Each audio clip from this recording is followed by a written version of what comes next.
minute, my world is spinning. There is something I need to know. Oh, but I know love when I see it. But you don't have to go home, you can stay tonight.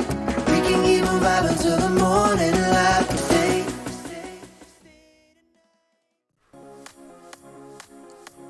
Hello everyone, my name is Coco45 and this is the second episode of the Making of a Castle series.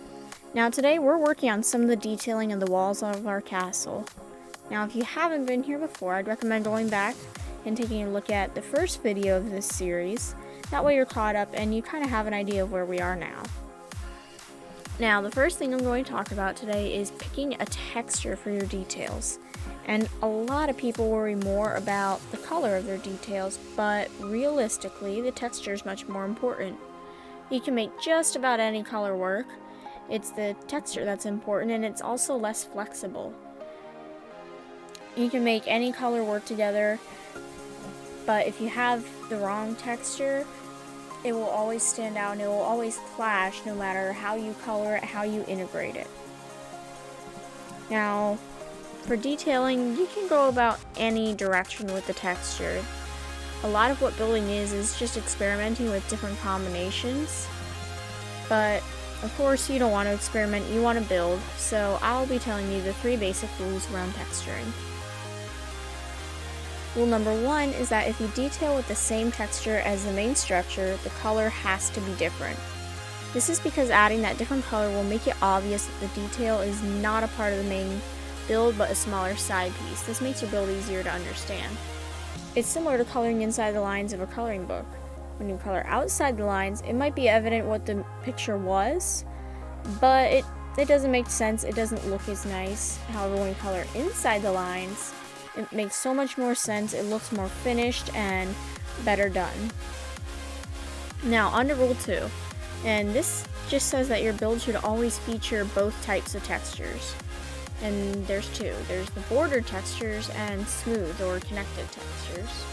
Border textures are anything like bricks, tiles, or something along the lines of a quartz block. A smooth texture is anything like cobblestone or wood. And the difference is that the border textures, even if they might connect well together, when you back up and look at just a big wall made of this type of block, you can pick out each individual block from pretty far away. However, with the smoother textures, like cobblestone, if you were to back up far enough, you wouldn't really be able to pick out the individual colors. It'd just be one massive wall. You wouldn't be able to pick out those individual blocks, so it's a very different dynamic. And having both types in your build is a lot better than having one or the other because it makes it more complex and detailed. And rule number 3 is just a list of different combinations and what type of theme they work with. Generally, the more contrast there is between the textures, the more rustic it will look. The less contrast, the more modern and futuristic. And this is because when humans see something very simple and sleek, they think along the lines of a more modern time. Something more textured and rough will look more rustic and old-fashioned. And that is because of how they associate these textures.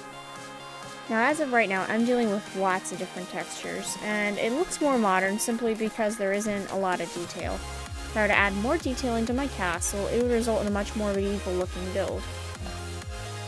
Now, there is one thing that isn't talked about very much for detailing, and that's continuity. It sounds like a very hard concept, but it's actually really easy. The way I bring all the detailing around the castle, making things match and make things symmetrical, is continuity. Quite simply, you are continuing the pattern you started with the details. And this is always something to keep in mind when building because it not only makes your building look more professional, but it makes the build look more like a build as a whole unit, rather than just some 3 pieces you threw together.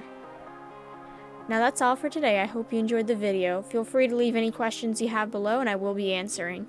And let me know how you're getting on with your castle. Bye!